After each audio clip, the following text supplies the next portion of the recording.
नमस्कार साथियों की फैक्ट में आप सभी का स्वागत है। उम्मीद करता हूं कि आप सभी लोग बेहतर होंगे। सभी सनातनी और राष्ट्रवादी भाई बहनों से अपील रहेगी कि चैनल को सब्सक्राइब कर लीजिएगा, वीडियो को लाइक करिएगा और अधिक से अधिक लोगों तक शेयर कर दीजिएगा। हम लोग बात करने वाले हैं पंजाब के ओपिनियन पोल के ऊपर। पंजाब में यूं तो मैंने बहुत सारे लोगों से फोन कॉल्स पे और अन्य तरीकों से डेटा जुटाने की कोशिश की, लेकिन हम लोग विशेष रूप से तीन जो सर्वे आए हुए हैं मेन स्ट्रीम मीडिया के, उन पे चर्चा करेंगे और समझने की कोशिश करेंगे कि पंजाब में किस पार्टी के हालात क्या हैं। वो सर्वे हैं इंडिया टीवी के, वो सर्वे है एबीपी के, वो सर्वे है न्यूज 18 के। तीनों ही सर्वे में तीन अलग अलग डेटा निकल करके आ रहे हैं पंजाब से। उन डेटा के बिहाफ पर ही पूरे पंजाब के चुनाव का ओपिनियन पोल समझेंगे हम लोग। तो आइए सबसे पहले देखते हैं कि एबीपी न्यूज का डेटा क्या कहता है पंजाब के संदर्भ में। पंजाब में कुल टोटल 13 सीटें हैं लोकसभा की। इस समय वर्तमान में आम आदमी पार्टी की सरकार है, भगवंत मान वहां पे मुख्यमंत्री है। बहुत बड़ी मेजोरिटी से वो जीत करके आए हैं। 117 विधानसभा सीटों में से 92 विधानसभा सीटें आम आदमी पार्टी ने जीती पंजाब के अंदर। इससे पहले वहां पे कांग्रेस की सरकार थी और कांग्रेस से पहले वहां बीजेपी और अकाली दल की सरकार थी। तो ये है विधानसभा का जो दो तीन विधानसभा का आंकड़ा है और दो तीन विधानसभा में जो लोगों की सरकार बनी है वो। पंजाब की 13 सीटों पे एबीपी ने जब सर्वे किया तो उसने कहा कि 16% वोट शेयर बीजेपी को मिलेगा, 30% वोट शेयर कांग्रेस को मिलेगा, 27% आम आदमी पार्टी को, 17% अकाली दल को मिलेगा और रेस्ट जितने बचते हैं और भी बहुत सारी पार्टियां वहां पे लड़ती हैं उनको 10% वोट शेयर मिलेगा। सीटों में जब ये बंटवारा हुआ, एबीपी ने जब किया, अब एबीपी ने कोई और डेटा प्रोड्यूस नहीं किया है, उनका जो जितना कुछ डेटा है वो यही है। सीट वाइज भी उन्होंने कोई डेटा नहीं दिया है, तो मैं कुछ कह नहीं सकता कि उन लोगों ने प्रोजेक्शंस किस आधार पे किया है, लेकिन जो है वो यही डेटा है। तो बीजेपी को 1 सीट दे रही है, कांग्रेस को 5 सीट, आम आदमी पार्टी को 6 सीट, अकाली दल को 1 सीट और अदर्स को 0 सीट। तो इसमें बहुत सारा कुछ क्लियर नहीं हो पा रहा है कि ये किस एरिया में, पंजाब के किस एरिया में है, पंजाब के किस सीट पे है या उसके कारण क्या है। अब देखते हैं हम लोग इंडिया टीवी का सर्वे। इंडिया टीवी ने जो सर्वे किया पंजाब में 13 सीटों का, इंडिया टीवी कह रही है कि 6 सीटें आम आदमी पार्टी जीत रही है, 3 सीटें जो है वो कांग्रेस पार्टी जीत रही है, 3 सीटें जो है वो बीजेपी जीत रही है, 1 सीट जो है वो शिरोमणि अकाली दल जीत रही है। शिरोमणि अकाली दल से बीजेपी का अलायंस होते होते टूट गया। बहुत सारे लोगों को लगता था कि अलायंस हो जाएगा, लेकिन अंतोगत्वा अलायंस नहीं हुआ। आम आदमी पार्टी और कांग्रेस दिल्ली में मिलकर के चुनाव लड़ रही है लोकसभा का, लेकिन पंजाब के अंदर ये लोग अलग अलग चुनाव लड़ रहे हैं। इंडिया टीवी ने काफी अच्छा सर्वे किया है, इन्होंने पूरा एरिया भी बताया है कि कहां कहां क्या क्या स्थिति है।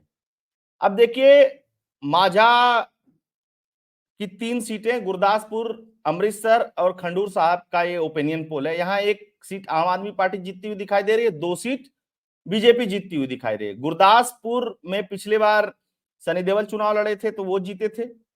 इस बार वहां से एक दूसरे प्रत्याशी को खड़ा किया है जिनका नाम दिनेश सिंह खब्बू है, उनको भी जीतता हुआ दिखाया जा रहा है यहां पे, क्योंकि सुनील जाखड़ जो हैं कांग्रेस के, वो अब बीजेपी के अंदर आ चुके हैं। तो ये गुरदासपुर का है जो इंडिया टीवी का सर्वे, उसके हिसाब से। अमृतसर अमृतसर पिछली बार बीजेपी हार गई थी, लेकिन इस बार अमृतसर जीतती हुई दिखाई दे रही है। तरनजीत सिंह संधू को इस बार भारतीय जनता पार्टी ने वहां से टिकट दिया है। कभी ये सीट चर्चा में हुआ करती थी नवजोत सिंह सिद्धू की वजह से, सिद्धू ने फिर बीजेपी छोड़ दी, कांग्रेस में चले गए। फिर उसके बाद सिद्धू का क्या हुआ वो आप लोगों को पता ही है। पता चला है कि सक्रिय पॉलिटिक्स से सिद्धू इस समय संन्यास लिए हुए हैं और वो अपने क्रिकेट कमेंट्री और उनकी पत्नी को कैंसर हुआ है उसके इलाज में वो व्यस्त हैं। इसके अलावा दोआब क्षेत्र की 3 सीटें हैं, जालंधर, होशियारपुर, आनंद साहब। यहां पे आम आदमी पार्टी को कोई भी सीट नहीं मिल रही है। इस एरिया से 2 सीटें कांग्रेस को मिल रही है और 1 सीटें बीजेपी को मिलती हुई दिखाई दे रही हैं इंडिया टीवी के सर्वे में। और कौन कौन सी सीट है? जालंधर कांग्रेस के लिए मजबूत गढ़ है, यहां से 15 बार जीत हासिल कर चुकी है, लेकिन ये चुनाव अलग है। 2023 के उपचुनाव में आपके सुशील कुमार रिंकू जीते थे और जालंधर से आपके सिटिंग एमपी सुशील कुमार रिंकू ने पार्टी ने फिर टिकट दिया, लेकिन टिकट मिलने के बाद वो बीजेपी में चले गए। रिंकू जो है एक प्रभावशाली कैंडिडेट माने जा रहे थे, आम आदमी पार्टी ने उनको फिर से टिकट दिया था, लेकिन टिकट मिलने के बाद भी वो बीजेपी में चले गए। अब बीजेपी में चले गए तो यहां पे जो स्थिति है वो कांग्रेस के पाले में सीट दिखाई जा रही है कि कांग्रेस ये सीट जीत सकती है जालंधर की। होशियारपुर में 2019 में बीजेपी के सोम प्रकाश जीते थे, इस बार भी ये सीट बीजेपी जीत रही है। और आनंद साहब की जो सीट है वो कांग्रेस के खाते में जाती हुई दिखाई दे रही है। यहां से मनीष तिवारी जो हैं कांग्रेस के धाकड़ नेता हैं, वो चुनाव लड़ते रहे हैं। मालवा में 7 सीटें हैं, लुधियाना, फतेहगढ़ साहिब, फरीदकोट, फिरोजपुर, भटिंडा, संगरूर और पटियाला। यहां पे आम आदमी पार्टी बहुत मजबूत है। इस एरिया में आम आदमी पार्टी को 7 में से 5 सीटें मिलती हुई दिखाई दे रही हैं। एक सीट कांग्रेस के खाते में, बीजेपी को यहां 0 मिलती हुई दिखाई दे रही है और एक सीट जो है वो शिरोमणि अकाली दल के खाते में जाती हुई दिखाई दे रही है। तो कौन कौन सी सीट आम आदमी पार्टी खाते में जा सकती है? लुधियाना 2 बार से कांग्रेस के रवनीश सिंह बिट्टू यहां से सांसद हैं। चुनाव से ठीक पहले बिट्टू कांग्रेस से बीजेपी में चले गए। रवनीश सिंह बिट्टू पूर्व मुख्यमंत्री देवेंद्र सिंह के पोते हैं, लेकिन मुझे ये सीट लगता है, मतलब मेरा जो अनुमान है कि ये सीट बीजेपी जीत सकती है। जो ये सर्वे है इससे थोड़ा सा डिफर मेरा अनुमान है।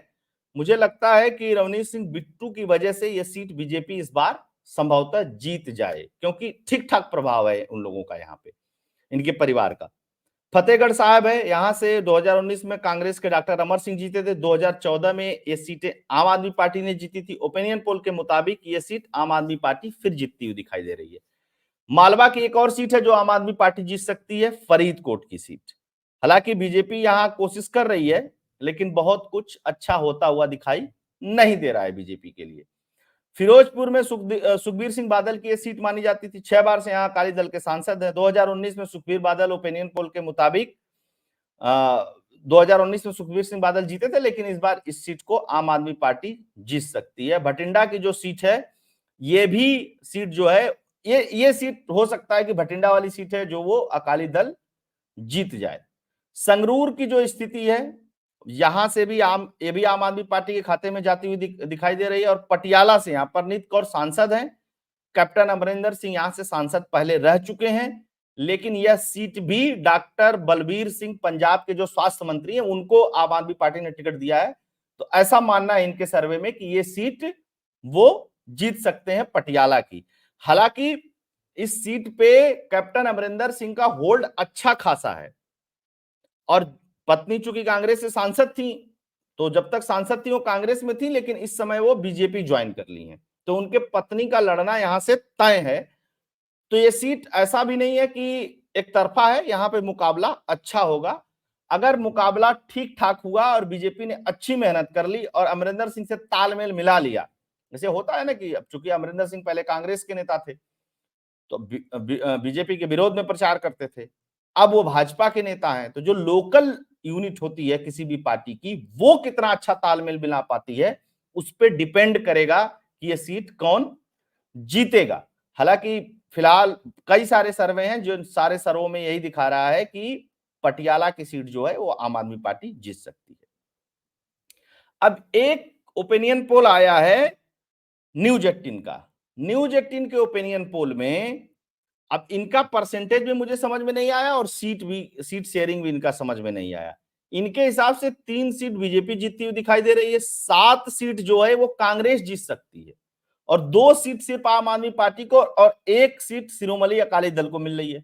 जबकि शिरोमणि अकाली दल का जो प्रतिशत है वोटों का वो 15% है, बीजेपी 13% और आम आदमी पार्टी 22%, जबकि कांग्रेस को 38% वोट पाता हुआ यह सर्वे दिखाई दे रहा है। तो अगर तीनों सर्वे का अगर लब्बो लुआब निकाल करके देखा जाए तो बीजेपी पिछले बार से बहुत बुरा पंजाब में नहीं रहेगी।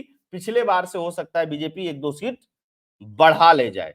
लेकिन एक चीज बीजेपी के साथ बहुत अच्छा हुआ पंजाब में, जो वो अकाली दल से गठबंधन में नहीं गए।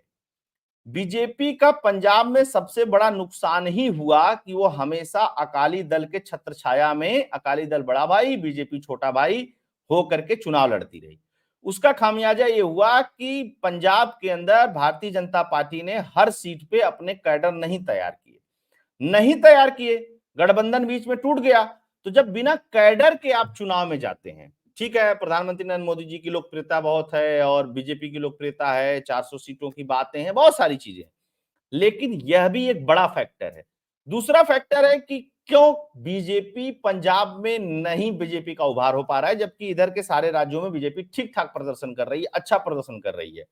आप पूरा मतलब आप एक तरीके से कह सकते हैं कि अब जैसे आप हिमाचल ले लीजिए, हरियाणा ले लीजिए, इसके अलावा आप बगल में राजस्थान ले लीजिए, तो यहां तो मतलब जबरदस्त प्रदर्शन है बीजेपी का, लेकिन वही पंजाब में नहीं हो पा रहा है।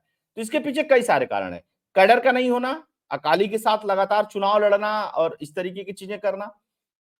तीसरा और जो चौथा फैक्टर है, वो जो जब से किसान आंदोलन आया है तब से वहां पे भी चूंकि पंजाब के किसानों ने सबसे ज्यादा आंदोलन किया है, उसको भी लेकर के बहुत सारी बातें हैं।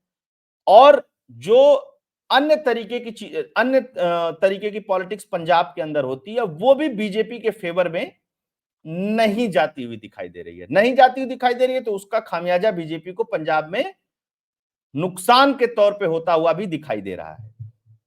इन 3 सर्वे के अलावा और भी एक दो चैनल ने, छोटे मोटे चैनलों ने सर्वे किया है, उन लोगों ने भी 2 सीटें 3 सीटें बीजेपी को दिखाई हैं। जबकि मेरा मानना है कि बीजेपी इस बार कम से कम, जो मैंने बात की है पंजाब के अंदर, कम से कम 4 सीटें बीजेपी इस बार पंजाब के अंदर जीत सकती है। लेकिन मजे की बात है कि इतने ह्यूज बहुमत के बाद भी आम आदमी पार्टी को कम से कम 8-9 सीटें जीतनी चाहिए थी, आम आदमी पार्टी उतनी सीटें जीतती हुई दिखाई नहीं दे रही है। इसका इंपैक्ट अब देखिए, एक रिवर्स इंपैक्ट भी हो सकता है पंजाब के अंदर, अंतिम में जब चुनाव और जब पोलिंग होगा तो आम आदमी पार्टी और कांग्रेस का जो दिल्ली के अंदर गठबंधन है और पंजाब के अंदर नहीं है, इसको अगर कैडर होता तो बीजेपी बहुत बढ़िया से भुना लेती। तो यहां बीजेपी को फायदा हो जाता कि भाई एक जगह तुम मिलकर के चुनाव लड़ रहे हो, एक जगह अलग अलग चुनाव लड़ रहे हो। और आम आदमी पार्टी की जो यूनिट है और जो कांग्रेस की पंजाब यूनिट है, वो दोनों नहीं चाहते थे कि हम मिलकर के चुनाव लड़े। इसलिए अरविंद केजरीवाल की पार्टी ने भी वहां पे अलायंस करना नहीं, मतलब फ्रूटफुल लगा उनको। और राहुल गांधी के पास बहुत सारे नेता पंजाब के कांग्रेस के आए थे, उन्होंने कहा कि नहीं नहीं गठबंधन नहीं होना चाहिए, नहीं होना चाहिए, वो नहीं होना चाहिए, तो वो भी नहीं हुआ। और आम आदमी पार्टी और पंजाब के नेता जिस तरीके से एक दूसरे पे हमले करते हैं, आपको विश्वास नहीं होगा कि आम आदमी पार्टी और कांग्रेस मिलकर के दिल्ली में चुनाव लड़ रही है, चंडीगढ़ में चुनाव लड़ रही है, गोवा में चुनाव लड़ रही है, गुजरात में चुनाव लड़ रही है। तो यहाँ यहाँ पे पार्टियां मिलकर के चुनाव लड़ रही है। एक और चीज पंजाब के बारे में कहा जा रहा है कि अगर ये चुनाव ठीक ठाक सस्टेन कर ले गई बीजेपी, तो 2029 के चुनाव तक बीजेपी की स्थिति बेहतर होगी पंजाब में। बहुत सारे नेता जो हैं वो कांग्रेस से, आम आदमी पार्टी से बीजेपी ज्वाइन किए हैं।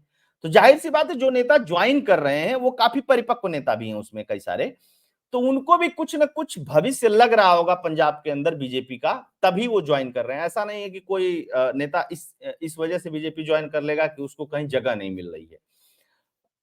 कांग्रेस के कई सारे बड़े नेता, कई सारे क्या टॉप लीडरशिप में, जाखड़ साहब, कैप्टन अमरिंदर सिंह, इनके अलावा और भी बहुत सारे नेताओं ने ज्वाइन कर लिया। तो एक तरीके से देखा जाए तो पंजाब में अब जो सेकंड लीडरशिप थी कांग्रेस की वही है। फर्स्ट लीडरशिप तो कांग्रेस की जितनी भी है वो तितिर बितिर हो चुकी है, इधर उधर जा चुकी है। लेकिन उसके बाद भी अगर पंजाब में कांग्रेस अच्छा परफॉर्मेंस कर रही है, तो कहीं ना कहीं ये दर्शाता है कि जो भगवंत मान की सरकार चल रही है वो बहुत अच्छी स्थिति में नहीं चल रही है पंजाब के अंदर। कई सारे लोग शिकायत भी करते हैं कि भगवंत मान की सरकार जो है एक लाभार्थी वर्ग के इर्द गिर्द सिर्फ घूम रही है, अदरवाइज इस सरकार ने बहुत कुछ अच्छा किया नहीं है जिस तरीके से इन्होंने वादा किया था। किसान आंदोलन का इंपैक्ट सिर्फ बीजेपी के ऊपर नहीं है, वो इंपैक्ट आम आदमी पार्टी के ऊपर भी है, क्योंकि इन्होंने चुनाव से पहले प्रचार किया था कि हम कम से कम 25 फसलों पे एमएसपी देंगे, कोई दे या न दे। ये भगवंत मान का अपने रैलियों में प्रचार के दौरान या टीवी इंटरव्यू के दौरान बार बार इस बात को दोहराया गया था। तो अब वो भी नहीं मिला, वो भी नहीं मिला, तो ये समस्या पैदा होनी लाजमी थी। दोबारा से जो किसान आंदोलन हुआ उसकी परिणति आप लोगों को पता ही है, किस तरीके से सारी चीजें हुई शंभू बॉर्डर वगैरह पे, फिर उसके बाद वो आंदोलन धीरे धीरे खत्म ही हो गया। तो ये है पूरा पंजाब के संदर्भ में एनालिसिस 13 सीटों का। आप लोगों का क्या इस पे मानना है, जो पंजाब से लोग देख रहे होंगे या जिनको और बेहतर जानकारी होगी, कमेंट के माध्यम से आप लोग जरूर बताइएगा। वीडियो को लाइक करिएगा, शेयर करिएगा। अगर आपको एनालिसिस पसंद आता है चैनल का, तो चैनल के लिए कंट्रीब्यूट भी करिएगा। फोन पे, पेटीएम का नंबर स्क्रीन पे दिया हुआ है। आप सभी लोग जुड़े, बहुत बहुत धन्यवाद।